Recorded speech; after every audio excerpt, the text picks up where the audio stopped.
ఏదో చూసి నమ్మాలి అనే విశ్వాసాలు చాలా మంది ఉన్నారు. ఆ విశ్వాసం ఏదైతే ఉందో కంప్లీట్‌గా అది రాంగ్ వెర్షన్ అని చెప్పాలి. ఎందుకు రాంగ్ వెర్షన్ అంటున్నానంటే, ఆనాడు చూసి నమ్మే విశ్వాసాలు ఉన్నారంటే, వాళ్ళకి ప్రత్యక్షంగా బైబిల్ గ్రంథం వాళ్ళ చేతుల్లో లేదు. వాళ్ళ చేతుల్లో లేదు.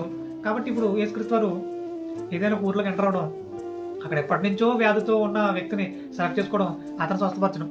ఇలా ఎప్పుడైతే స్వస్థపరిచారో ఆ ఊళ్ళో అందరూ వచ్చి ఆయన ఎదుట కూర్చోవడం, అప్పుడు ఆయన వాక్యం ప్రకటించడం ఇలా జరిగేది. అంటే వాక్యం ప్రకటించాలంటే, మంది సమకూర్చాలంటే ఇలాంటి అద్భుతం ఏదో చేయాల్సి వచ్చేది.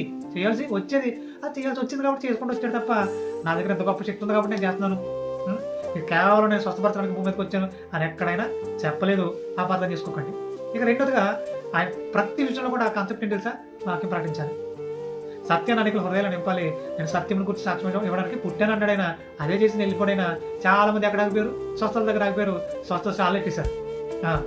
ఇప్పుడు మేము కూడా స్వస్థత చేసేస్తా అంటున్నారు. ఆయనలాగా ఎవరు చేయలేరు. ఇది క్లియర్గా మీకు అర్థం కావాలి.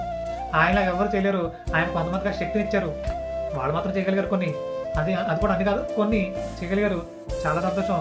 కానీ మనకైతే ఆ శక్తి అయినా ఇవ్వలేదు, ఇవ్వడు కూడా.